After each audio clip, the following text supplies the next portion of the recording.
hadirat Tuhan. Salam. Apa kabarnya sore hari ini? Bertemu lagi dengan saya. Kita pagi tadi sudah juga memuji, memulia, menyembah Tuhan di tempat ini.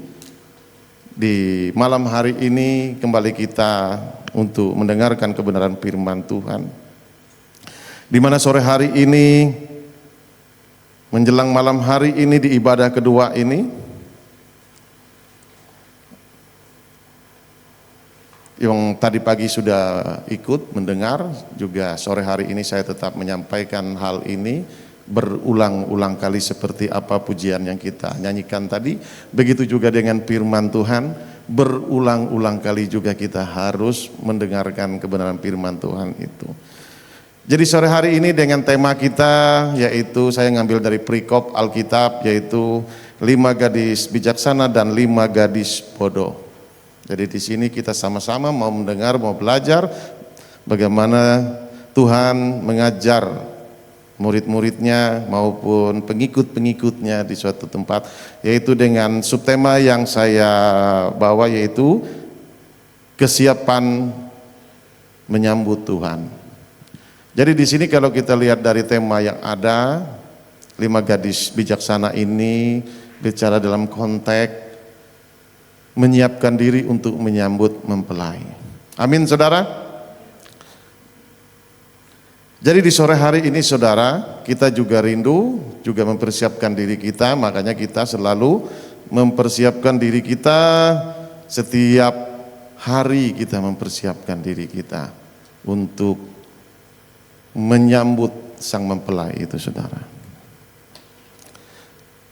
Di kitab Matius pasal 25 ayat 1 sampai 10, ya ini tentang perumpamaan tentang 10 gadis yang menunggu kedatangan mempelai laki-laki. Bukan sekedar cerita dongeng dalam hal ini, melainkan sebuah panggilan untuk merenungkan kesiapan kita menyambut kedatangan Tuhan Yesus yang kedua kali. Seringkali kita juga memikirkan kedatangan Tuhan itu, sudah banyak firman yang kita dengar, sudah banyak khotbah yang kita dengar. Tuhan Yesus masih belum turun-turun dari surga sana, seperti yang tertulis di kitab Wahyu, di awan-awan yang permai Dia menjemput kita. Sampai sekarang, saudara, ibarat kita menunggu seorang mempelai, kita juga harus mempersiapkan diri kita dengan kedatangan. Tetapi sore hari ini saya mengajak kita bukan hanya menunggu Tuhan yang datang, tetapi kita yakin dan percaya kita sudah menerima Tuhan kita Yesus Kristus, sudah ada di bait sucinya di hati kita. Dia selalu bersama kita setiap hari, setiap menit, setiap detik. Jadi kalau boleh kita mendengar di luar sana banyak yang pakai perumpamaan berjalan dengan iman, tetapi saya membawa kita sore hari ini berjalan bersama Yesus. Kalau berjalan itu harus bersama Yesus, saudara. Ya, karena bersama Yesuslah kita dimampukan, dikuatkan, saudara. Jadi di kitab Matius pasal 25 ayat 1 bisa ditampilkan. Ya. Pada waktu itu hal kerajaan surga seumpama 10 gadis yang mengambil pelitanya dan pergi menyongsong mempelai laki-laki. Di sini konteksnya diajarkan Tuhan tentang kerajaan surga. Selalu Tuhan memberikan perumpamaan dengan menabur, dengan juga gadis bodoh, begitu juga dengan anak sulung, anak bungsu tentang hal kerajaan surga. Jadi Dia tidak bercerita bagaimana kerajaan surga itu api neraka yang luar biasa, bagaimana ini dan itunya, saudara. Tetapi Dia selalu memberikan pengajaran buat kita, yaitu tentang hal kerajaan surga itu dengan perumpamaan yang sangat sederhana di dalam kehidupan kita hari lepas hari, saudara. Dan seperti itu yang kita hadapi setiap hari yang kita lakukan. Jadi di sini kita mempersiapkan diri kita untuk menyongsong kedatangan Tuhan. Selanjutnya yaitu 5 diantaranya bodoh dan 5 bijaksana. Gadis-gadis yang bodoh itu membawa pelitanya, tetapi tidak membawa minyaknya. Jadi di sini saudara kita lihat bagaimana seorang gadis bodoh dan bijaksana, yang bijaksana itu membawa bekal. Begitu juga kita sebagai orang yang sudah menerima Tuhan Yesus Kristus, kita harus menyiapkan bekal kita secara kerohanian kita dengan menyiapkan diri kita selalu di dalam Tuhan. Makanya di sini saudara, kalau kita melihat perjalanan bagaimana Yesus mengajar dimanapun dia berada, selalu kita juga bisa mendengar tentang kebenaran firman Tuhan, bahwa Tuhan itu datang untuk menyelamatkan jiwa. Artinya seringkali kita tidak sadar kalau jiwa kita itu Tuhan mau selamatkan. Ada apa dengan jiwa kita? Jadi di sini boleh kita bertanya sendiri di hati kita atau kepada Tuhan, berbicara saja. Karena Tuhan selalu ada beserta kita melangkah. Kita tanya, kenapa? Tuhan datang untuk menyelamatkan jiwa. Seringkali kita mendengar, kita risih dengan kata-kata jiwa. Padahal Tuhan mengajarkan kita, dia mau menyelamatkan jiwa, datang katanya. Di sini konteksnya jiwa berarti ada gangguan, ada kerusakan hebat pada jiwa manusia itu. Sehingga Tuhan Allah kita mengutus anaknya yang tunggal itu untuk menyelamatkan kita dari kerusakan jiwa itu. Bukan gila saudara, beda konteksnya orang gila dan sakit jiwa. Sakit jiwa di sini digambarkan, sudah Tuhan gambarkan kita ini. Dia datang untuk menyelamatkan jiwa-jiwa. Makanya kalau orang sakit itu, kalau di perumpamaan yang diajarkan Tuhan dulu butuh tabib. Kalau sekarang zaman modern saudara, orang sakit mungkin asam urat, rematik, butuhnya dokter.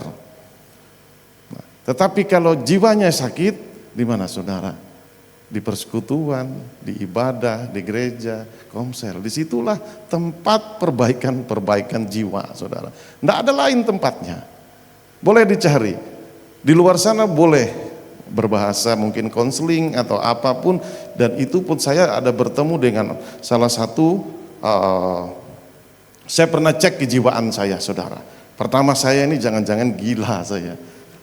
Pertama saya terdoktrin pikiran bahwa jiwa itu gila.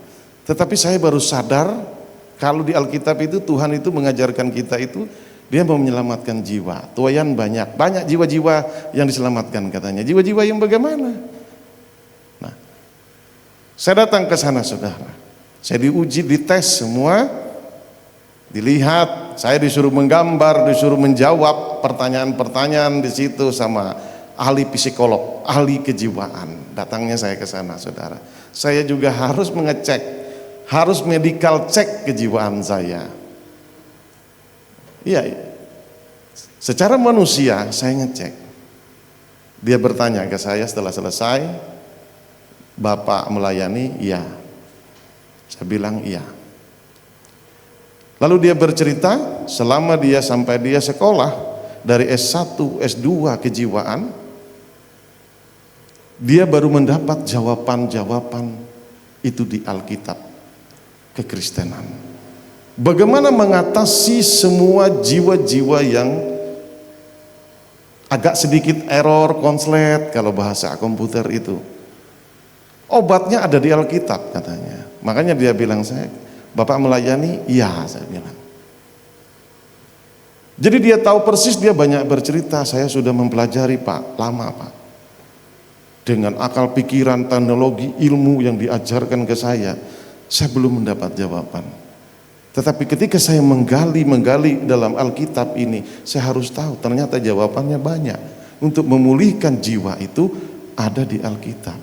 Makanya saudara, orang Kristen itu selalu beribadah di gereja. Karena apa? Karena kita butuh jiwa kita itu diselamatkan. Seperti tadi pagi saya bilang, saya boleh berdiri di sini teriak-teriak dari tadi pasal 1 kerajaan surga, sepertinya calo saya kan. Dan saya rugi kalau saya jadi calo surga. Makanya saya melihat kejiwaan saya. Kenapa saya bisa berbicara seperti ini? Karena saya merasakan dulu bagaimana jiwa saya sebelum saya bertobat. Waktu belum bertobat jiwa saya rusak. Setelah saya bertobat jiwa saya mulai di-upgrade. Ada perubahan-perubahan dalam paradigma pola pikir saya. Semuanya mulai diubahkan oleh kebenaran firman Tuhan itu. Walau bagaimanapun saudara, orang mengajar kita saudara, itu tidak akan sempurna. Yang menyempurnakan itu adalah firman Tuhan yang merubahkan kita. Amin saudara. Jadi di sini saudara, makanya kita sebagai orang Kristen kita harus seperti ini saudara kita. Kita tidak pikirkan orang banyak atau apapun yang ada di sini. Tetapi kita, motivasi kita mau servis jiwa kita. Iya. Kalau kebanyakan juga seperti di rumah sakit membludak, kalau sakit asam urat rematik nggak terkontrol sama dokternya, kadang-kadang juga berbahaya, bisa ketukar medikalnya. Ini bahaya. Ternyata orang itu sakitnya sakit rematik, di sana dibaca asam lambung, dikasih asam lambung. Begitu juga banyak terjadi sekarang saudara. Makanya kita di sini berbahagialah, kita di sini ada ribuan jemaat di sini kan. Amin saudara. Tetapi kita tidak melihat banyaknya di suatu gereja orang-orang itu. Tetapi kita mau diubahkan jiwa kita, mau dibenah sama Tuhan. Lewat apa saudara? Lewat seperti ini kita memuji, menjaga hubungan intim kita dengan Tuhan, kita berdoa, kita belajar memuji, menyembah. Seperti sore hari ini saudara, bagaimana kita imam-imam musik, imam pujian membawa kita belajar memuji Tuhan yang benar bagaimana, sehingga kita dapat merasakan hadirat Tuhan. Ya, kita dapat merasakan bagaimana kita memuji menyembah, enak. Begitu juga kita sudah dikasih lagi tentang kebenaran firman Tuhan. Seperti yang kita sama-sama belajar 5 gadis bodoh dan 5 gadis bijaksana tadi. Di sini konteksnya kalau kita lihat ini tidak asing lagi, berulang-ulang kali juga hamba-hamba Tuhan sudah menyampaikan tentang perikop ini. 5 gadis bodoh, 5 gadis bijaksana. Sudah tahu menyambut mempelai tapi tidak bawa bekal. Begitulah gambaran kekristenan kita. Kita aktif beribadah, kita aktif berdoa, kita aktif memuji Tuhan, tetapi kita tidak intim dengan Tuhan. Hanya ritual. Seperti saya dulu waktu melakukan, sebelum saya bertobat, saya lakukan ritual-ritual. Nah, jadi di sini saudara, Tuhan itu mengajarkan kita supaya kita itu betul-betul mempersiapkan diri kita, bukan hanya karena menunggu kedatangan Tuhan yang kedua kali dari awan-awan permai. Tetapi kita pun sudah menerima Tuhan itu sebagai juru selamat. Ketika kita mengaku Dia, kita sudah menerima Dia, karena bait sucinya ada di sini. Makanya saya bilang dari awal, kita itu berjalan melangkah bersama Tuhan setiap hari. Karena Tuhan Allah kita itu Roh Kudus selalu menemani kita, Roh penghibur itu. Jadi kita tidak usah memikirkan terlalu jauh hal-hal yang ke depan yang terjadi yang kita tidak tahu. Yang pasti kita punya motivasi, kita merubah pola pikir, paradigma kita menyiapkan diri kita supaya kita dikategorikan yang bijaksana. Yang bijaksana, jangan yang bodoh. Yang bodoh ini cuma kelihatan saudara. Bagaimana kalau kita lihat gadis-gadis yang bodoh itu membawa pelita tetapi tidak membawa minyak. Yang bijaksana membawa pelita dan membawa minyak. Nah ini simpel dalam kehidupan kita. Mau bepergian ke Kuala Kurun dari Palangkaraya, ya, yang bodoh itu cuma membawa minyak 1 liter isi tangkinya. Yang bijaksana dia isi full tank. Simpel sekali. Ini bicara tentang karakter, tentang kejiwaan kita. Logis kita berpikir saudara, karena Tuhan mengajarkan yang dalam kehidupan kita hari-hari kita. Lanjut, yang keempat, sedangkan gadis-gadis yang bijaksana itu membawa pelitanya dan juga minyak dalam buli-buli mereka. Itu yang bijaksana, bawa dia saudara. Bawa persediaan. Seperti kita dalam gini, kita selalu membuat persediaan kerohanian kita. Kita mendengarkan kebenaran firman Tuhan, saya mau bijaksana lah. Saya tidak mau jadi orang bodoh. Kenapa saudara? Kita harus semakin pintar dan semakin pintar. Nah, yang kelima, tetapi karena mempelai itu lama tidak datang, juga mengantuklah mereka semua lalu tertidur. Yang keenam, waktu tengah malam terdengarlah suara yang berseru, mempelai datang, songsonglah dia. Ketujuh, gadis-gadis itu pun bangun, semuanya lalu membereskan pelita mereka. Gadis-gadis yang bodoh berkata kepada gadis-gadis yang bijaksana, berikanlah kami sedikit dari minyakmu itu, sebab pelita kami hampir padam. Di sini kelihatan saudara, padahal ada waktu untuk mencari. Ada waktu mencari minyak itu, tapi dia karena dikategorikan bodoh, dia tidak berpikir. Ya udah, tetapi sudah berteriak di depan, sudah song-songlah mempelai, sudah datang di depan sana. Baru dia sibuk, hendak sempat. Begitu juga di dalam kekristenan.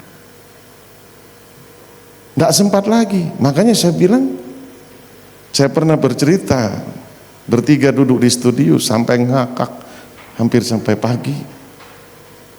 Bagaimana ya kalau kita tidak sempat bertobat, jiwa kita masih rusak, tiba-tiba saya bilang malaikat maut datang duduk di samping kita. Udah capek ya bro hidup, mau pulang hari ini, tiba-tiba nanya seperti itu, gimana? Karena yang datang menjemput kita itu kalau itu ada dua, satu Yesus, yang kedua malaikat maut. Kalau kita belajar dari Alkitab, bayangkan saudara, sudah capek-capek hidup, sudah masalah banyak, pergumulan banyak, apa-apa banyak, tetapi kita tidak merubah karakter kita tadi menjadi bijaksana, sehingga waktu datang sesuatu yang seperti itu, ya kalau yang bagi yang sudah siap, oke. Yang belum siap terkencing-kencing saudara. Gimana nggak terkencing-kencing? Malaikat maut duduk di sebelah, capek ya bro dengan pergumulan, mau pulang sekarang? Nggak bisa jawab, loyo karena belum siap. Tetapi ya bagi yang sudah siap, aman. Kapan perlu Yesus yang jemput begitu. Amin saudara. Ini bicara tentang yang ke depan. Tetapi saya rindu mengajak kita, karena mempelai itu, Roh Kudus itu ada di bait suci ini. Mari kita berjalan bersama dia. Kita sambut, jangan kita rusak. Nah, jadi di sini saudara kita lihat bagaimana kehidupan orang Kristen itu sebenarnya simpel saja, bahwa tentang hal kerajaan surga itu, kalau udah kerajaan surga itu ada dalam kehidupan kita, janji Tuhan itu damai sejahtera sukacita mengalir berlimpah-limpah terus. Nah, jadi itu yang harus kita dapatkan hidup bersama Tuhan. Selanjutnya yang ke-9, tetapi jawab gadis-gadis yang bijaksana itu, nanti tidak cukup untuk kami dan untuk kamu, lebih baik kamu pergi kepada penjual minyak dan beli di situ. Akan tetapi waktu mereka sedang pergi untuk membelinya, datanglah mempelai itu dan mereka yang telah siap sedia masuk bersama-sama dengan dia ke ruang perjamuan kawin, lalu pintu ditutup. Jadi kita lihat di sini konteks yang bodoh saudara. Dia keluar, padahal sudah berseru di luar sana, mempelai sudah datang. Begitu bodohnya dia keluar mencari minyak itu, padahal sudah di dalam gereja, dalam persekutuan, dalam komunitas. Karena merasa mungkin tidak dapat urapan, tidak dapat apa di sebuah pelayanan atau apapun, keluar untuk mencari minyaknya. Apa di sini kategorinya? 5 gadis bodoh itu keluar. Yang bijaksana, bukan yang bijaksana itu tidak mau memberi kepada yang bodoh ini, membagikan. Dia tahu takarannya, sampai mempelai itu datang, nyala, apinya tetap harus nyala, obornya harus nyala. Seharusnya saudara tidak usah pusing sebenarnya 5 gadis bodoh kalau dia pintar. Saya nebeng lah, tidak apa-apa lah, tidak usah minta minyaknya. Kalau minyaknya saya minta nanti mati semua lampu kita. Nebeng aja cahaya kalian, terang kalian, puji Tuhan. Nah itu salah satu alternatif sebenarnya tentang orang bijaksana dan orang bodoh. Tuhan itu banyak sekali memberi perumpamaan, memberi talenta, juga menabur dan menuai. Banyak selalu hal kerajaan surga itu dengan apa yang kita lakukan hari-hari. Jadi kerajaan surga yang kita dapatkan seperti di doa Bapa kami, datanglah kerajaanmu, jadilah kehendakmu di bumi seperti di surga. Segala sesuatu Tuhan sudah mengajarkan kita. Berarti tolak ukurnya, barometernya adalah di bumi pun kita harus seperti di surga. Kalau barometernya aja, tolak ukurnya di bumi aja kita penuh dengan huru hara, berarti masih belum kita mendapatkan kerajaan surga itu. Jadi di sini saudara. Nah, jadi kita harus kembali bijaksana saudara. Kembali ke slide. Nah, di sini kita sudah lihat yang pertama ada 3 langkah mempersiapkan diri mengikuti Tuhan. Kalau kita lihat tadi, saudara, yang pertama mengenal akan Tuhan, mendapatkan perkenanan Tuhan, yang ketiga mendapat identitas dari Allah. Jadi dalam 3 ini, saudara, kita harus sama-sama mengerti. Banyak orang Kristen di luar sana seperti saya dulu mengakunya mengenal akan Tuhan Yesus.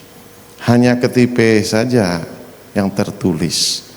KTP saya di situ tidak tertulis percaya Yesus, tetapi agamanya Kristen.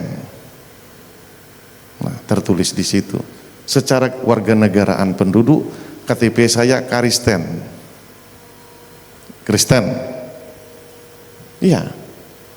Tetapi dalam Tuhan, saudara, Tuhan tidak mengenal KTP orang dunia. Dia punya identitas sendiri. Inilah tentang Tuhan mengajarkan kita.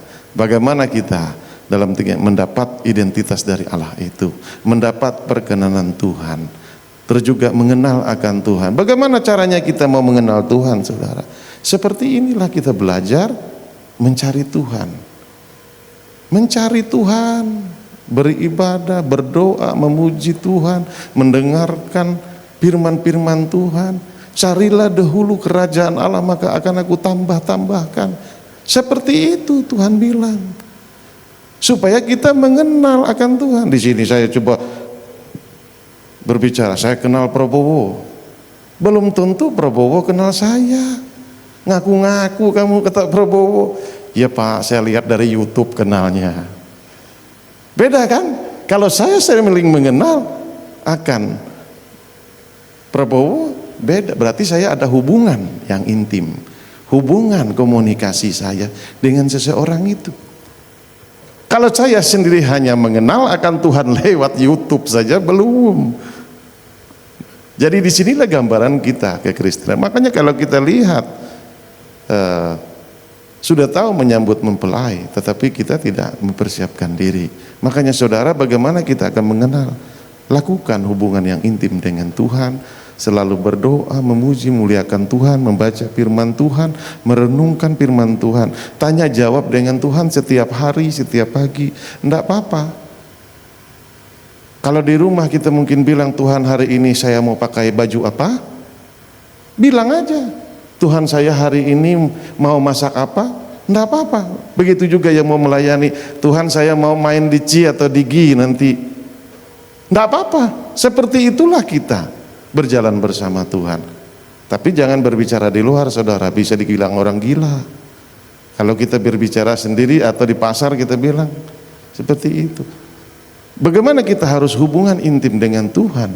Yaitu kita harus komunikasi, kita selalu mengandalkan Dia. Apa yang kita mau lakukan kita sampaikan. Karena di sini saudara, banyak kita kekristenan itu hanya melakukan sesuatu yang liturgi. Bagaimana?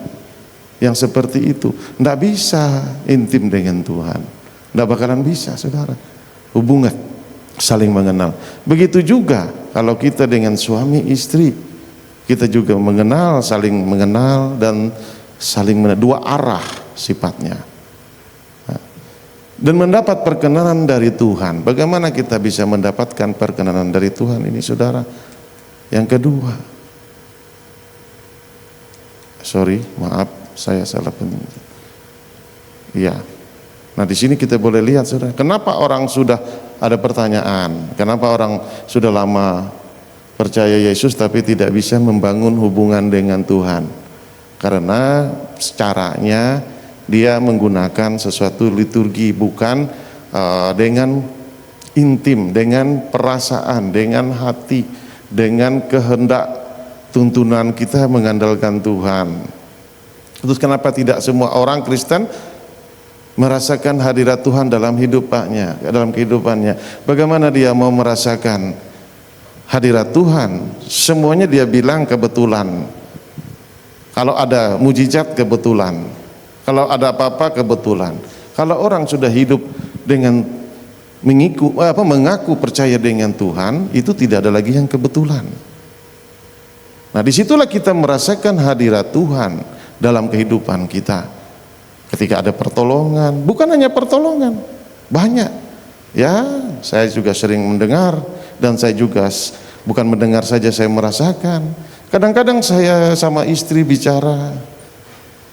Contoh salah satu mungkin yang saya masih ingat, saya berbicara.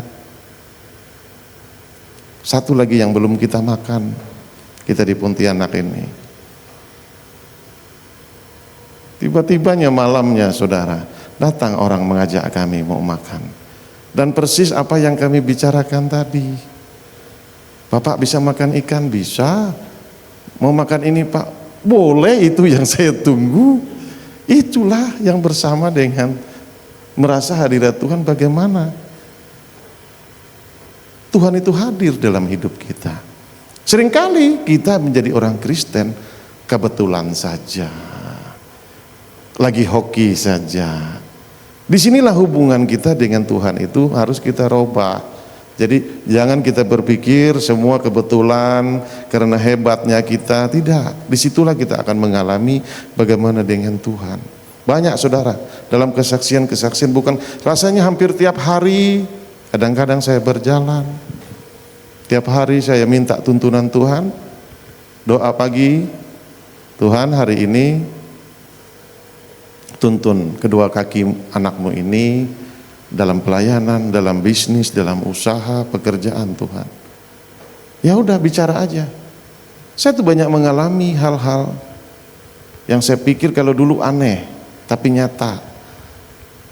Tetapi di situ saya dituntun, tiba-tiba ketemu orang ini, iya, kenapa ya saya bisa bertemu dengan orang ini? Ada maksud Tuhan.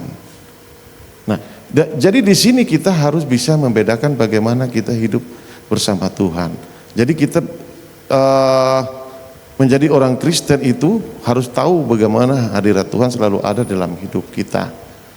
Yang kedua, mendapatkan perkenanan Tuhan tadi. Kenapa Tuhan Yesus sering berbantah-bantahan dengan orang Farisi? Kalau kita lihat di situ, saudara, Tuhan Yesus datang itu, yang membunuh Tuhan Yesus pun orang Farisi. Tak ada yang lain. Disinilah konteks kekristenan kita di dalam suatu gereja. Di mana pertengkaran, perbantahan itu di bait suci selalu itu. Di sini Tuhan itu mengajarkan karakter orang-orang yang sudah mengenal, hafal khatam Alkitab itu, tetapi tidak berubah, tidak melakukan kehendak Tuhan. Nah, kenapa Tuhan Yesus sering berbantah-bantahan dengan orang Farisi? Kita harus bertanya, kenapa Tuhan? Saya cari tahu, udah lama ini, baru-baru bertobat sampai sekarang. Saya cari, saya ngomong kadang sendiri, ada apa Tuhan? Tuhan memberi perumpamaan, terus orang Farisi, Saduki, ada apa sih? Ternyata itulah gambaran kekristenan kita. Banyak sekali kita yang sudah hafal, khatam Alkitab tetapi tidak berubah. Ini berbicara karakter. Nah, terus yang ini selanjutnya, kenapa orang Kristen berdoa itu menyembah hanya rutinitas? Jadi hal ini saudara, makanya tadi saudara yang sudah saya sampaikan tadi, jangan menggunakan rutinitas untuk berdoa, tapi betul-betullah berdoa, melakukan hubungan intim dengan Tuhan. Beda doa sepaat seperti tadi, beda. Kalau kita yang intim dengan Tuhan itu, walaupun 2 menit, setengah menit, 1 menit, atau sambil masak, sambil nyapu pun, kita juga bisa berdoa. Tuhan, hari ini saya harus kemana sih? Ya itulah komunikasi kita dengan Tuhan. Tuhan, hari ini saya mau kerja apa? Kalau kita sudah bertanya begitu saudara, nanti ada jawabannya. Makanya saya bilang, saya pemerhati, saya peneliti, suka meneliti dan mengkaji, melihat terus dan terus. Karena saya akan mencari kerajaan Allah itu. Dan saya tidak mau mendengar hanya kata orang. Kristen juga KTP juga saya tidak mau lagi, udah capek, umur udah 47. Tahun depan udah mau melesat, sudah hampir 48. Bayangkan saudara, kesempatan saya kalau masih saya tidak mengenal Tuhan, aduh, begitu sia-sianya hidup saya. Begitu juga dengan kita sebagai orang Kristen, saudara. Rugi kita tidak mengenal Tuhan kita, rugi kita tidak bisa komunikasi dengan. Yang penting saudara, bagaimana kita cara berdoanya? Ya berdoa. Tuhan sudah mengajarkan banyak hal. Makanya saudara, seringkali kita juga orang Kristen berdoa itu selalu membawa permasalahan. Tidak pernah kita membawa ke Tuhan doa kita itu yang happy-happy, yang sukacita. Tidak ada. Selalu yang dibawa ke Tuhan kalau berdoa itu pergumulan. Sekali-sekali dengan Tuhan itu bawa yang bagus-bagus, yang senyum-senyum enak-enak. Capek juga Tuhan lihat kita udah umur mungkin seperti saya 47. Aduh, kamu ini Herson, kalau berdoa penuh dengan tangis terus, kapan kamu menyenangkan hati Bapa? Sekali-sekali lah bawalah yang enak-enak datang kepadaku, yang happy-happy lah. Jadi ini saudara, penggambaran kita itu berdoa. Memang betul saudara, tidak salah. Tidak salah kita berdoa dengan sembah sujud, menangis mungkin jungkar balik, tidak salah. Tetapi Tuhan itu capek juga lihat kita. Kapan dewasanya anak saya ini katanya. Kalau datang ada maunya aja, ada pergumulannya aja. Udah happy, enak, diberkati, lupa dengan saya. Sekali-sekali lah kita rubah pola pikir kita, pemahaman kita. Kalau kita datang ke Tuhan itu selalu dengan pergumulan. Bawa yang enak-enak lah. Ya bilang aja, hari ini Tuhan, saya sudah masak enak. Enggak apa-apa. Masakan, mari Tuhan makan bersama-sama. Seperti itu. Terima kasih ya Tuhan, makanannya luar biasa lezat. Enggak apa-apa saudara, ngomong aja, Tuhan, kita kan Tuhan yang hidup. Nah, seringkali kita berdoa itu yaitu tadi, kenapa orang Kristen berdoanya menyembah hanya rutinitas sampai pagi, udah tahu doa pagi, saya harus doa pagi. Tujuannya apa? Hanya membawa pergumulan, hanya membawa keluh kesah. Tidak ada yang dibawa yang bagus-bagus. Tuhan, saya sudah melakukan kemarin Tuhan pekerjaanmu, kira-kira Tuhan itu udah salah, udah benar. Kalau salah ampun saya Tuhan ya. Nah, kadang-kadang saya berdoa seperti itu. Ya. Jadi disinilah bagaimana kita berdoa dengan Tuhan, bukan hanya ada maunya. Karena Tuhan lihat hati kita. Yang ketiga, mendapat identitas dari Allah. Di Alkitab, kenapa orang Kristen hafal Alkitab dan sudah melihat mujizat yang dilakukan Tuhan tetapi tidak berubah pendirian dan karakternya? Nah, jadi kalau kita lihat saudara, kenapa orang Kristen itu tidak berubah? Di sini kalau kita lihat bagaimana saya bertanya, ini pertanyaan saya, bukan saya mengada-ngada saudara. Saya itu bertanya. Itulah buktinya kita merenungkan kebenaran firman Tuhan. Apa yang Tuhan sampaikan? Renungkanlah firman Tuhan agar engkau berjalan hati-hati, akan berhasil dan beruntung. agar engkau tidak tersesat. Jadi lakukanlah pertanyaan-pertanyaan dengan Tuhan, komunikasi kita. Tidak apa-apa saudara, saya sering melakukan juga hal itu. Tuhan akan jawab. Dia akan memberikan remanya lewat orang, lewat firman Tuhan, lewat hamba Tuhan, lewat Alkitab. Gitu loh. Disinilah kita harus membuat hubungan kita dengan Tuhan, bertanya. Nah di sini kelihatan orang Farisi itu hafal semua, tetapi tidak mau berubah. Nah, kalau kita lihat di pertanyaan yang ketiga, mendapat identitas dari Allah. Dari di sini kalau kita lihat apa itu karakter. Nah, jadi di sini saudara saya harus membaca ciplakan saya ini kalau karakter. Apa itu karakter?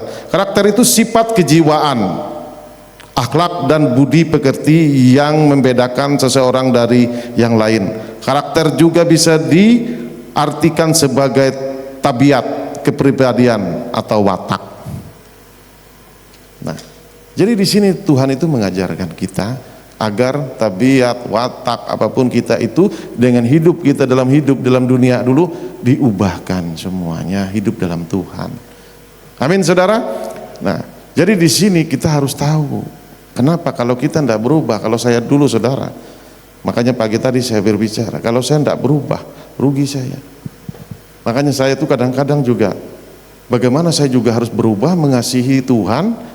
Saya mengaplikasikannya dengan keluarga dulu. Saya mengasihi anak dan istri saya belajar saudara, belajar. Dari dulu saya tanya istri saya ini tahu saudara, tidak pernah saya mengasihi dia. Saya pakai mobil, dia naik motor saudara. Hujan pun bling-bling, anak ngantar anak sekolah itu dia pakai jas hujan, saya ngorok aja, nggak saya ngantar, aduh capek saya. Itulah jiwa yang rusak saudara. Tetapi ketika saya berubah, bertobat, saya mau dituntun Tuhan dengan kebenaran firman Tuhan, menangis saya kalau ingatnya saudara. Saya itu kadang terngiang melihat istri saya di depan dua, di belakang satu, bawa motor, hujan-hujan lagi pakai jas hujan ngantar anak sekolah, mobil ada. Kalau sekarang saudara, kalau saya tidak berubah berarti jiwa saya rusak. Tidak ada kasih, tidak ada. Nah inilah maksud Tuhan itu kasih, mengasihi, mempraktekannya di dalam rumah tangga, keluarga dulu, tidak usah jauh-jauh. Syukur puji Tuhan kita bisa mengaplikasikan dengan di dalam pelayanan, di dalam tempat bekerja, di dalam manapun saudara. Kita harus bisa belajar, makanya tadi saudara bagaimana Gembala sidang kita juga mengajarkan tentang kejiwaan. Bagaimana dia disuruh menyampaikan tentang hal bahwa manusia itu banyak yang sakit jiwa, bukan gila. Itu. Di mana berobatnya? Persekutuan, di gereja. Disinilah kita dituntun, diajar bagaimana kita saling mengajar. Amin saudara. Nah di sini dampak positifnya. Saya mungkin agak cepat, agak maraton. Nanti bahaya juga kadang-kadang saya ini bisa, dulu waktu saya masih baru bertobat, saya juga kadang bisa mengkritik hamba-hamba Tuhan, khotbahnya terlalu lama, akhirnya kena saya sendiri, jadi saya malu sendiri. Sekarang saya juga harus bertobat juga saudara. Jangan coba bisa mengkritik, tiba-tiba saya yang khotbah bisa 2 jam, berbahaya saudara. Nah jadi saya juga harus berubah juga. Jadi di sini saudara ada dampak positif dari perubahan karakter. Di sini kita harus ada pengakuan dosa.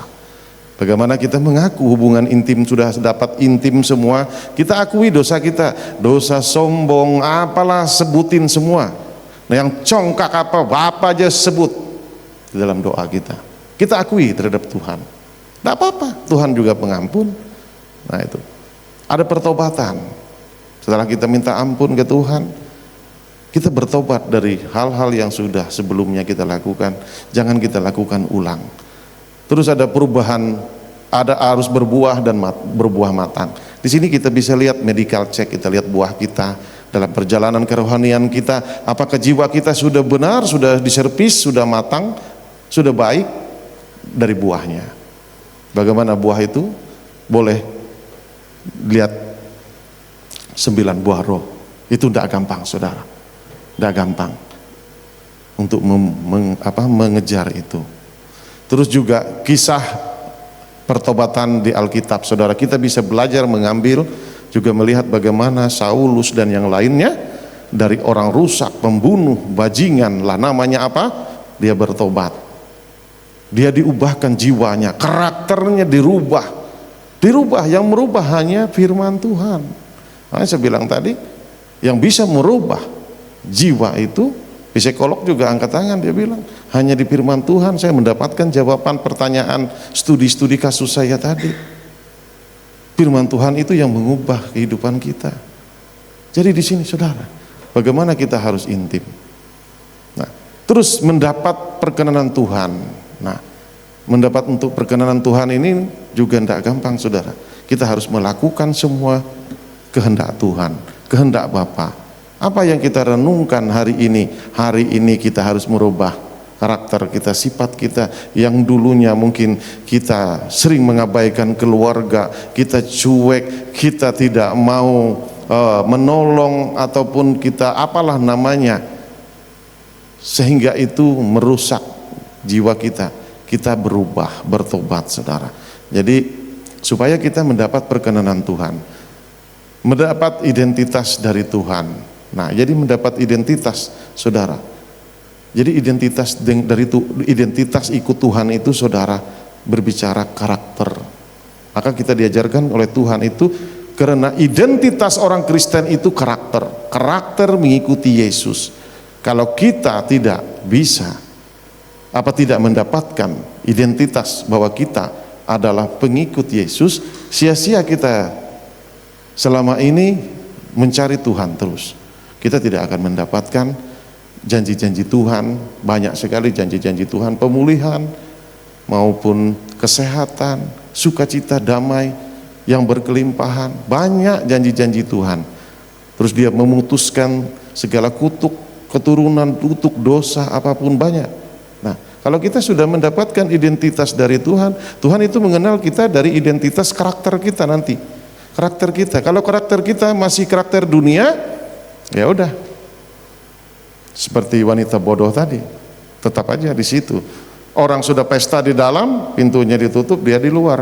Nah, makanya saudara, kalau orang yang di dalam itu sudah berpesta, mungkin datang Tuhan Yesus membawa, aman dia. Tetapi yang di luar tadi sudah ditutup kuncinya, kunci pintu, datang lagi malaikat maut. Udah capek rasanya dengan kebodohanmu, ayo pulang aja. Nah, bayangkan, pulangnya kemana? Nggak tahu saya. Itu nggak apa-apa kalau tujuannya sama seperti yang lain, surga otomatis. Kalau kita lihat, kalau dari konteks terakhirnya, saudara, tentang Tuhan, karena udah capek dia memberikan perumpamaan. Kalau kita lihat di sini, saudara, bagaimana dia juga di sini dampak negatif tidak berubah karakter.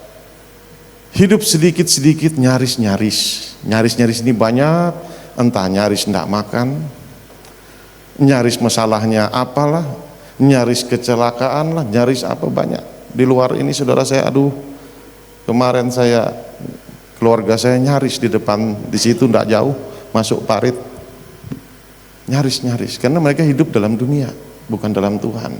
Saya bisa tahu karena keluarga saya.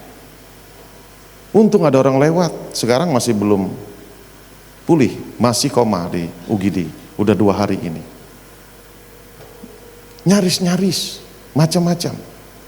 Nah, terus ada ratapan dan kertakan gigi, saudara. Kalau kita lihat, karena Tuhan udah capek memberi ilustrasi, memberi pandangan. Terus di sini ada ratapan dan kertakan gigi. Kalau kita buka di kitab Matius 25:30, karena ini sudah sesi terakhir, saudara. Ini udah capek Tuhan memberi perumpamaan, sudah tidak berubah-berubah. Dia bilang di sini, dan campakkanlah hamba yang tidak berguna itu ke dalam kegelapan yang paling gelap. Di sanalah akan terdapat ratapan dan kertakan gigi. Kalau kita bayangkan, ini sepertinya api neraka. Enggak, saudara. Saya udah lama merenungkan ini. Saya cari tahu, saya belajar apa itu ratapan. Di sini, saudara, Ratapan yang pertama adalah menunjukkan kesedihan yang amat sangat, tangis pilu penuh keputusasaan. Ini saudara, itulah meratapi nasib, meratapi pergumulan, meratapi hidupnya yang belum begana, pokoknya enggak hanya bersungut-sungut meratap. Ini yang didapat kata Tuhan kalau enggak berubah. Iya, kita akhirnya meratapi nasib. Kenapa orang bisa hebat, kenapa orang bisa diberkati, saya masih begini-begini. Kenapa? Karena kita tidak berubah. Nah, jadi di sini kelihatan apa itu kertakan gigi. Kalau kita lihat di bahasa Indonesianya, kertakan gigi menunjukkan kemarahan, frustasi, dan tidak berdaya yang hebat. Ini saudara, bayangkan, ini perumpamaan yang disampaikan Tuhan. Artinya kita itu marah terus, kecewa, apapun itu, semuanya banyak. Nah, jadi hal ini saudara, kita harus mengalami perubahan di dalam Tuhan, supaya kita tidak capek. Sudah Tuhan ngomong, jadi Matius 25:30 yang kita dapatkan. Saya tidak nakut-nakutin saudara, tetapi setiap firman Tuhan itu akan digenapkan. Ada dua hal yang digenapkan Tuhan dalam firman Tuhan. Satu yang kebaikan, satu penghakiman. Kalau ikut Tuhan Yesus. Makanya saya sering berbicara di luar sana, kalau kita lihat orang lain yang tidak percaya Tuhan, tidak apa-apa katanya. Tapi kalau sudah percaya Tuhan Yesus, kok nyaris-nyaris. Kenapa ya? Ada apa ya? Ya ini tadi saudara, bedanya orang tidak mengenal Tuhan. Orang luar sana, beda konteksnya. Orang dunia kelihatannya semua bagus, kelihatannya dari luar, di dalamnya hancur itu saudara. Tahu saya, karena saya juga mantan orang dunia. Nah, jadi di sini saudara kita harus paham betul. Nah, kalau kita lihat juga di sini 5 gadis bodoh di Matius 25:1-13 ini tadi. Nah, dampak negatif yang tidak berubah. Pintu ditutup di luar, tidak bisa masuk lagi sudah. Nah, bagi yang bijaksana dia udah go masuk ikut pesta di dalam sama mempelainya. Terus juga kalau kita lihat di sini saudara, yang terakhirnya penghakiman dari Tuhan. 1 Petrus 4:17 mungkin bisa ditampilkan John. Nah, ini saudara, karena sekarang telah tiba saatnya penghakiman dimulai, dan pada rumah Allah sendiri yang harus pertama-tama dihakimi. Dan jika penghakiman itu dimulai pada kita, bagaimana kesudahannya dengan mereka yang tidak percaya pada Injil Allah? Makanya tadi saudara, kalau kita lihat yang nyaris-nyaris, inilah bentuk dari penghakiman dimulai dari orang-orang yang sudah percaya Tuhan. Karena tidak berubah. Tetapi kalau ketika kita dihakimi atau mendapat pengadilan dari Tuhan, bicara tentang tabur tuai. Kalau kita bicara konteks tabur tuai, yang kita tabur yang baik, timbangannya juga yang baik. Nah, kalau kita juga menabur yang jahat, maka dengan disitulah kita dapat penghakiman tadi. Makanya sedikit-sedikit nyaris. Capek saudara, hidup kita nyaris-nyaris terus. Makanya di sini kita berubah. Karena identitas mau masuk kerajaan Allah itu adalah karakter yang berubah menjadi orang bijaksana. Sudah, kita tinggalkan aja. Jadi tidak usah capek-capek. Kita dengan gaya hidup kita selalu mengeraskan hati. Kita selalu berpikir bahwa kita seperti orang Farisi, kita merasa kita sudah hidup kudus, sudah benar, sudah saya lakukan, saya sudah melakukan, saya sudah tidak merokok, saya tidak judi, tidak mabuk, tidak apa, semua sudah. Tetapi kenapa nyaris-nyaris? Ini saudara, kita kembali harus medical check kejiwaan kita. Ada apa dengan kita? Berarti kita masih mempertahankan ego, mempertahankan kesombongan, mempertahankan gengsi. Saya sering sekali berdoa, Tuhan ampuni saya sombong. Ampuni saya Tuhan, kadang-kadang mulut saya ini pedas Tuhan. Kasihan orang. Entah apalah saudara. Kadang-kadang juga saudara bisa di Facebook itu terlintas mungkin yang seksi-seksi, ampun Tuhan mata saya ngelihat sekilas-sekilas, padahal cuma sekilas lewat. Nah itulah bentuk kita bagaimana komunikasi dengan Tuhan, meminta ampun terus.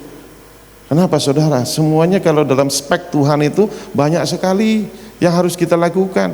Mata aja digunakan salah katanya, mending kamu dicongkel. Bayangkan. Kalau tanganmu jahat mending dipotong, enggak juga begitu saudara.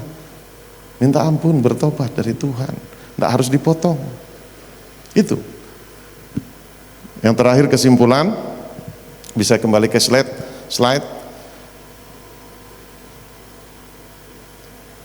Oke. Jadi di sini ada 3 hal memiliki hubungan dengan Tuhan, saudara. Jadi harus ada hubungan kita, hubungan dengan Tuhan, hubungan yang 2 arah, saling mengenal. Bukan seperti saya mengenal Bapak Presiden dari YouTube saja, bukan juga seperti itu. Begitu juga dengan Tuhan, bukan kita hanya mendengar Tuhan itu dari orang, tetapi dengan kita berkomunikasi dengan Tuhan, bagaimana kita mengandalkan Tuhan, melakukan kehendak Tuhan. Banyak sekali kehendak Tuhan saudara yang kita harus lakukan. Yang pertama, tidak usah jauh saudara, hukum kasih aja, jangan jauh-jauh dulu, kasih aja. Jadi bagaimana saudara? Bayangkan saudara, Tuhan mengajarkan kita, kalau kita ditempeleng pipi kiri, kasih lagi pipi kanan katanya. Kan gak gampang, gak gampang. Tetapi itu kita mengikuti Tuhan, kita harus lakukan. Kalau kita dikutuk orang, kita harus minta dia memberkati kita. Itu Tuhan bilang seperti itu. Kalau kita dipitnah orang atau apa, banyak di situ saudara. Orang menjahatkan kita, kita harus mendoakan biar Tuhan memberkati dia. Kan tidak gampang kalau punya karakter yang orang dunia. Seperti saya dulu, nggak ada urusan. Kamu belum kenal saya. Yang coba-coba dengan saya, tunggu pembalasan saya. Itu karakter orang dunia. Tetapi hidup dalam Tuhan sudah tidak bisa. Kalau kita bertentangan dengan hal ini, kita itu sudah berlawanan dengan kehendak Tuhan. Makanya damai kita tidak ada, sukacita kita tidak ada. Nah, tetapi kalau kita merespon hal ini saudara, memiliki kehendak Tuhan tadi, ya udah, kita tinggal minta ampun, minta maaf. Saya salah, mau benar mau salah, tetap kita minta ampun, minta maaf. Urusan Tuhan yang menghakimi kita, yang membenarkan kita.